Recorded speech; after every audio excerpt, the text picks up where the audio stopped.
This is the Untold Italy Travel Podcast, and you are listening to episode number 205.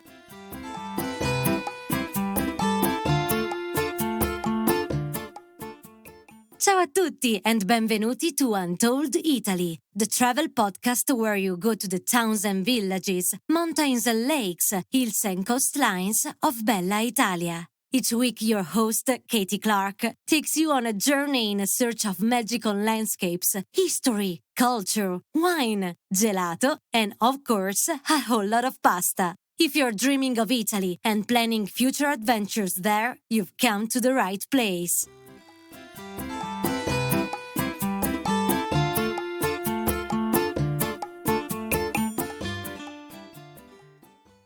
Ciao, buongiorno everyone. I hope you had a lovely festive season with lots of fun, feasting, family and friends, and a generous slice or two of panettone.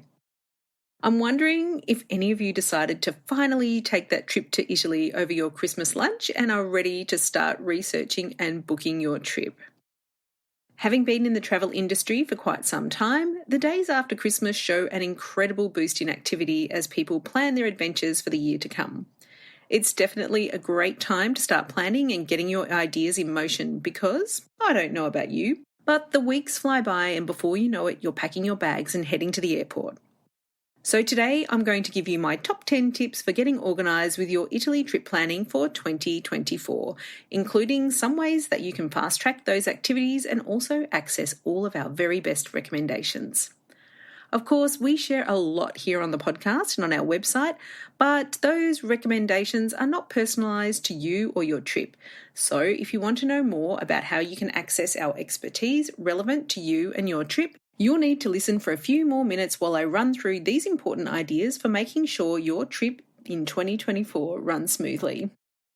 At this time, I'm making sure I tap into my own advice because apart from a trip over to Rome and Venice in February and March, I'm also planning a visit in peak season for a very special wedding in June. It's bound to be very busy and hot then, so listen up and I'll tell you what I have planned and what things I'm going to do and what measures I'm going to take to make sure that trip runs smoothly. Okay, if you're a long-time listener of the podcast, you'll know that I'm an advocate of being super organised and booking in advance. And sorry to sound like a broken record, but unfortunately, having seen a lot of disappointed people on our Italy travel planning community on Facebook, I do feel like I need to repeat and repeat again. So my first tip for getting organised for your 2024 trip is to really sort out your plans, get organised and book now if you haven't already. Italy is one of the most popular places in the world to visit, so if you have your heart set on a particular hotel or activity and you're travelling between Easter and the end of October, I would book those now. The most popular places to visit in Italy are Rome, Florence, Venice, the Amalfi Coast, Sorrento, parts of Tuscany, Capri and the Cinque Terre. Be careful of day trips to those places because you're likely to be stuck in transit with thousands of other people. Instead, stay overnight, linger a little longer and you'll catch those places at their best. Also, let's remember the Olympics are on in Paris this year in 2024 in July and August, so it's very likely that travellers to the event from the United States and other parts of the world will extend their trips around Europe and will include Italy. I know I would. So that's going to mean it's a very busy time in Europe, so make sure, once again, that you get organised. My second tip for those planning trips in 2024 is to build in some buffer time into your itinerary. Again, in the peak seasons, make sure that you've built in plenty of time to account for delays in transportation and availability of taxis and other delays. It's well known that there are simply not enough taxis or a comparable Uber service in Rome and Florence, for example, as there are in major cities around the world. If you're concerned about making your onward journey, stay close to where you need to be the following day, such as the airport or train station, or book a transfer. Your hotel will usually have a company they work with and they can assist with that. Italian airports are also very busy, particularly before 11 a.m. when most of the larger international flights depart. So make sure you get there with plenty of time to check in, particularly if you are travelling in coach or economy class when the lines are really, really big. Personally, I find all that transit activity a little bit stressful, so I try to minimise it for my own trips.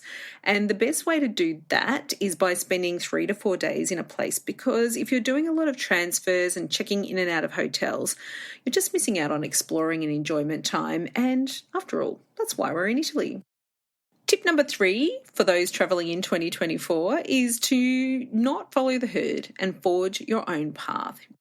A few years ago, we were having a problem with people creating checklists of sites to visit, and that included things like the Colosseum, the Vatican museums, and things like that. But now I think we've moved on to a checklist of experiences like cooking classes, wine tours, food tours, golf cart tours, etc. And there are so many things you can see and do, and you can literally spend thousands of dollars on activities. So what I'm going to say is that you should choose those that bring you the most joy. And just because someone's done a cooking class doesn't mean you need to. Cooking classes are fun if you like cooking. If you don't, probably skip them. It's the same with boat tours. There's no point forcing yourself to do something that if it makes you feel ill. And I know a lot of people do get seasick. So please forge your own path and choose things, not just because someone said you should do a cooking class in Italy, but because you really want to. And to get more specific about cooking classes, there's so many that you can do in Italy because the cuisine is so different across all the different regions. And that means you can choose a class that really taps into what you're interested in. So if you're interested in baking or making bread, then maybe do one in Naples where you can learn about pizza and all the techniques of how to make pizza.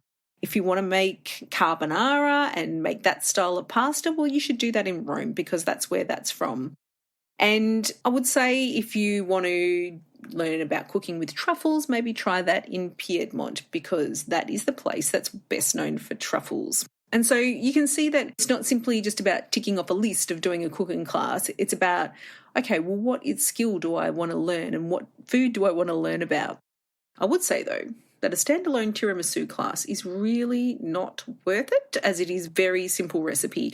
So do some research, have a tap into what you really want to learn to cook. If you really want to learn to cook a beautiful ragu, definitely try one maybe in Emilia-Romagna or Bologna. And in that way, you're going to get the very best experience of Italy because that's where the expertise lies. You know, there's people in Emilia-Romagna that have dedicated their lives to making tortellini and they can do it very quickly. And, you know, I'd rather learn a tortellini making from someone who's been doing it for many, many years than someone who's doing it just because they saw an opportunity to sell a cooking class. I hope you get what I mean.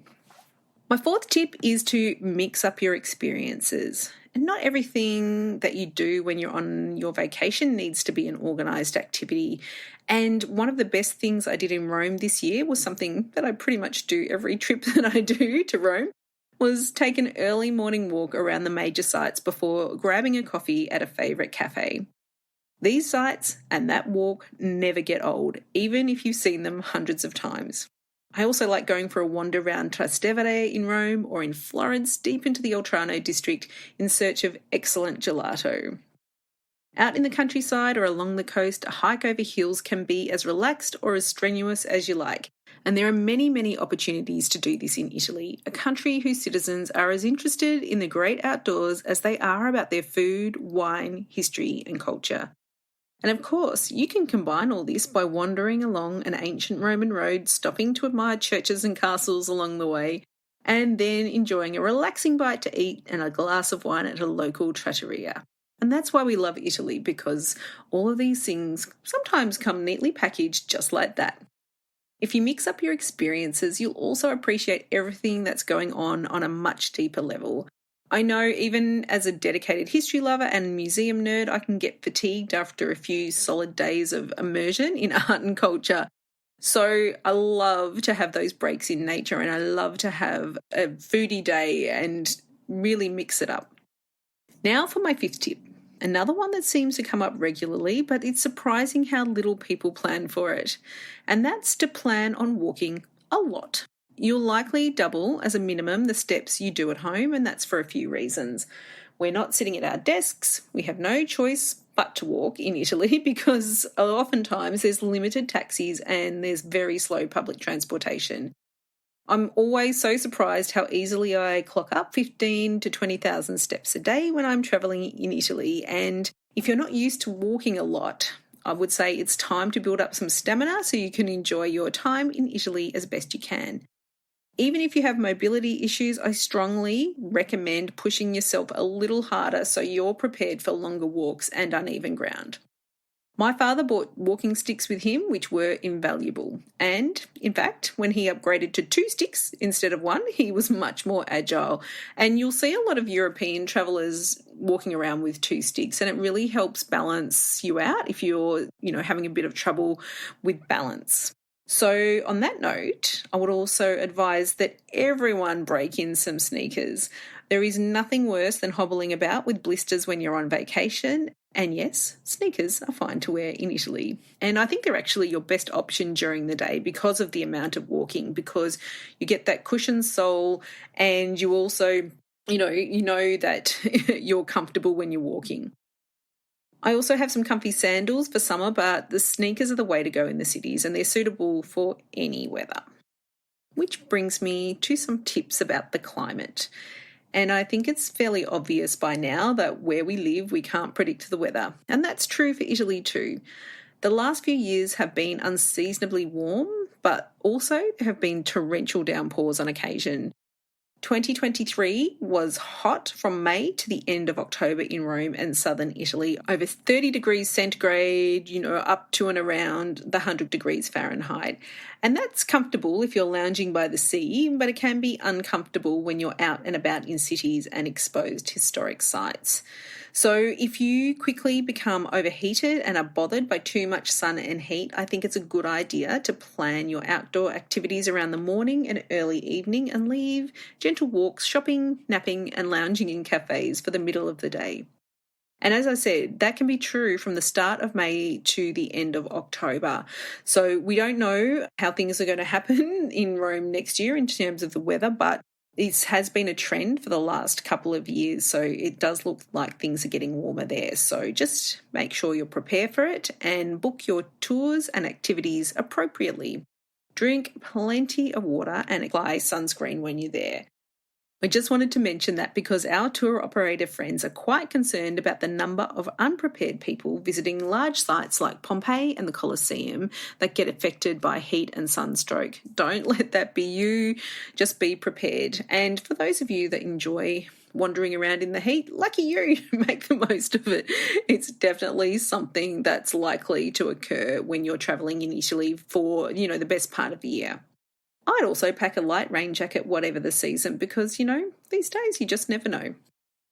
Tip number 7 is to try somewhere new and somewhere different, especially if you're travelling on a classic Italian itinerary following the route from Rome, Florence and Venice. And this is the one which most people do on their first trip. And yes, we all want to see the classic sites like the Colosseum and Vatican museums. But trust me, you'll get a thrill out of doing something your friends and family likely haven't heard of. Perhaps it's an incredible rooftop view in Rome, an amazing country restaurant where lunch is served late into the afternoon, or a secret wine bar in Florence with amazing frescoes. Take a detour, even if it is for a day, to somewhere unique and special.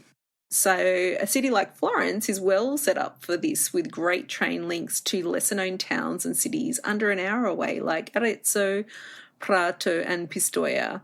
And it's also the same with Naples. Everyone goes to Pompeii, Capri or the Amalfi Coast, but what about Caserta, a magnificent palace, Herculaneum, another town destroyed by Vesuvius with many, many preserved frescoes and mosaics, which you can actually get much closer to than you can in Pompeii, or Ischia, an island famous for its beautiful castles, seafood and thermal baths. Not only will these places delight you, but you'll lessen the load on some of the popular sites that are struggling to cope with so many visitors. Which brings me to tip number 8, which is have a plan to deal with the crowds in the popular places. So many people have been shocked at the crowds at Italy's major destinations this year, and it's definitely been on a whole other level compared to previous years, judging by official visitor numbers. We don't know if that's going to continue into 2024, but realistically, Italy is always going to be a popular destination. So best to be prepared, and if you're pleasantly surprised by thinning crowds, take it as a win. We mentioned visiting lesser-known sites before, but here are some ways that you can avoid the crowds when you're planning your trip. So some of these things you can do when you're there and just sort of adjust what you're doing, but I think it is good to plan for this sort of adjustment in routine, because if you don't, you might miss out on certain tour tickets and all of those things. You know, the early morning tickets do tend to get booked up fast. So the first tip I would say is, if you want to avoid crowds in certain places, very, very popular places that are small, stay overnight. And if you've been listening along to the podcast over the last few weeks, you will have heard from my friend Holly, who lives on the beautiful island of Capri late last year. The island is absolutely swamped by day visitors. So if you stay overnight, you'll have the island to yourself from late afternoon to around 10 a.m. the following day. And it's bliss. This is true for other places like Positano and Ravello on the Amalfi Coast and the villages of the Cinque Terre. Of course, later in 2024, Venice is introducing a city tax for day visitors. They have this issue too. Therefore, if you really want to experience these popular places, which, let's face it, are popular for a reason, stay overnight and enjoy them at their very best. Another thing, which is easier for some people to do than others, is to get up early. Now, I'm an early riser, so I'm usually out and about between 7 and 8 a.m, which is a great time to experience the cities and popular locations crowd-free. Things start to get really busy around 10, I'd say, because, people are on vacations and most people like having a bit of a lie-in. But they get busy around 10 and they stay that way well into the afternoon and into the early evening. In the case of the Trevi Fountain in Rome, you're looking at a 5 to 6 a.m. start in peak season, and it stays busy and very, very crowded right up until after midnight. Another way to sort of make the most of your times in these crowded areas is to book private tours and take advantage of early starts. Crowds really squash your enjoyment of some of Italy's favourite sites. Now, hopefully someone smart sorts out the situation at the Colosseum and Vatican museums soon, so everyone visiting can have an enjoyable experience. However, until they do, the services of a guide are invaluable. Not only, which I think is the most important thing, to hear the amazing stories and tales that bring these places to life, but also in terms of sheer logistics. We'll be hearing from one of our favourite operators in these locations, Live Tours, in a few episodes, who have some suggestions, but also it's really critical, like everyone maybe getting to the Vatican museums at 8 a.m, but even if you don't have an exclusive access to access the Sistine Chapel early, if you know how to navigate the corridors that are the very, very big Vatican museums with your guide, you'll get there quickly and have a more intimate experience than you would if you were visiting and you were trying to work it out on your own. Plus, they know how to make the most of the time in these places.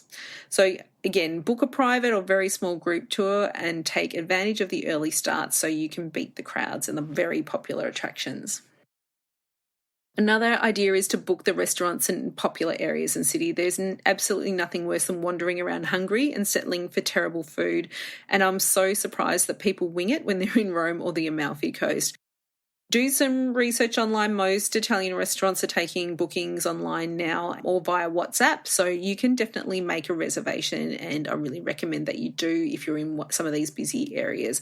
If you're the type of person that likes to wing it, then you really need to head to out-of-the-way places or into suburbs of Rome or the bigger cities that many tourists are not around. But the very best tip of all is, if you're adventurous and you can see the benefit of going against the grain, it's to venture away from the well-worn path, be that in Rome and the big cities or towards the countryside and regions of Italy where, if I'm honest, I always find the most joy if I take this approach. Now, here's a very practical tip and maybe one of the most important, and that's to pay for trip insurance. I really hope this doesn't happen to anyone listening. However, in my group of friends and family who travelled with us to Italy last September, there were 2 hospital visits, both for very different reasons. Thankfully, everything turned out okay and they were able to continue their journeys, but not everyone is so lucky. A simple trip on a cobblestone road can land you in hospital, unable to resume your trip and needing to rearrange flights home and other logistics, which always comes at a cost, and a big one if you need to be medically evacuated. That's a life-changing financial event if you don't have trip insurance to the tune of tens of thousands of dollars. We also had a guest on one of our tours who needed to return home for a family emergency. Booking last-minute flights and transfers is a very costly exercise that can be covered by your insurance. So please make sure your trip is covered. It's usually a very small amount compared to the cost of your overall trip and so worth it. Now, working out which one to buy can be really confusing, so I'll leave some links to options in the show notes so you've got a starting point. But make sure purchasing insurance is on your list of trip things to do. And lastly, get some help. Planning trips is fun for some people and others find it extremely stressful or you may not have time to spend hours scrolling through content on the internet, listening to podcasts like this one or watching YouTube videos. And I have to say, this form of travel research is something I do, but with a huge disclaimer. Having been in the travel industry for many years, I know where to go to tap into expert resources that I trust, and I have access to many of them. And I'm going to be a bit blunt here. Just because someone made a couple of good-looking YouTube videos or Instagram posts does not make them an expert. Sorry, not sorry. These are not my favourite resources. Learning and building expertise in anything in life takes time and effort, and I'm looking for people who have made mistakes, learnt from them, gone back to the destination multiple times and looked at their travel experiences from several perspectives.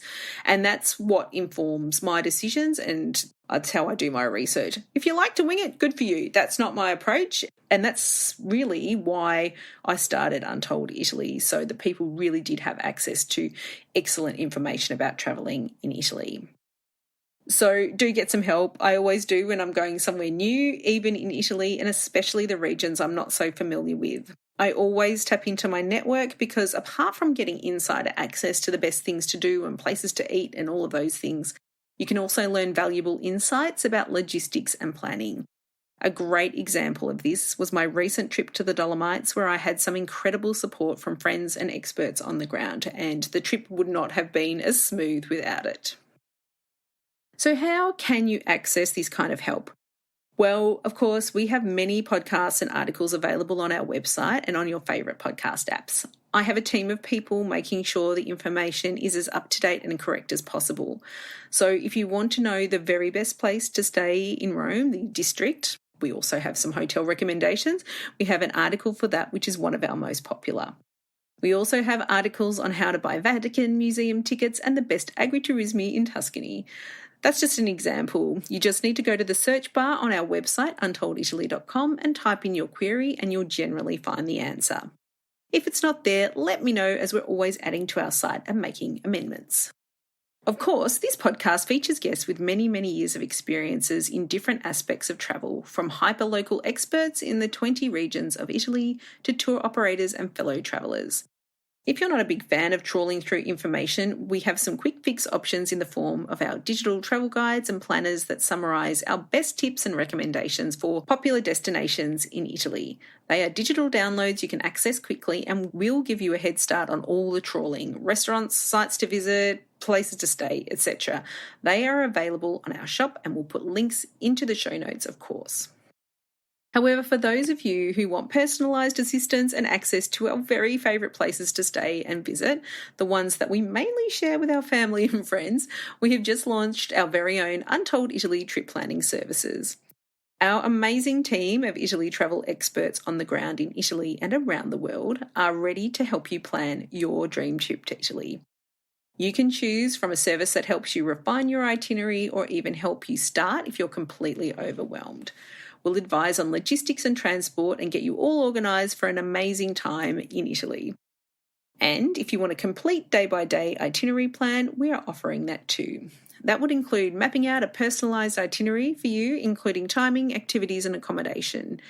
This set of services has been a long time coming, as we only wanted to offer them if we felt travellers could access maximum value for their Italy trips by engaging us. However, after some great feedback from our tour guests, we're ready to open this up to a bigger audience, and you can find out more and book in for a consultation on our website at untolditaly.com/services. So if you're travelling to Italy on your first trip or a subsequent trip after a big long break, or you're a regular visitor, I hope you're getting excited about your upcoming travels and are ready to fall in love with beautiful Italia. I know many of you have been dreaming of these trips for the longest time and are bursting with excitement to get on the plane and start exploring. Me too! I'll be there in a few weeks and I can't wait to go back to my favourite haunts in Rome, check in with my friends in Venice, and of course uncover more exciting things to do, see and experience that I can share with you. We've got lots planned for the coming years, so make sure to stay tuned. In the meantime, I put a link to our services and shop into the show notes on our website, as well as all the tips I shared today. You'll find them at untolditaly.com/205 for episode 205. We'd like to thank you all for supporting Untold Italy in 2023 and your enthusiastic messages and reviews. It really does mean the world to us that so many people from so many countries around the world tune in each and every week to listen to the show. If you do enjoy it, it would be incredible if you took a few moments to write a quick review or give us a rating on your favourite podcast app. Grazie mille in advance. We so appreciate you. That's all for today. On next week's episode, we're paying a visit to a gorgeous wine region in northern Italy that I was lucky enough to visit for the very first time this year. But until then, wishing you a happy new year as we welcome in 2024, and ciao for now. The Untold Italy podcast is an independent production. Podcast editing, audio production and website development by Mark Hatter, production assistance and content writing by the other Katy Clarke. Yes, there are two of us. For more information about Untold Italy, please visit untolditaly.com.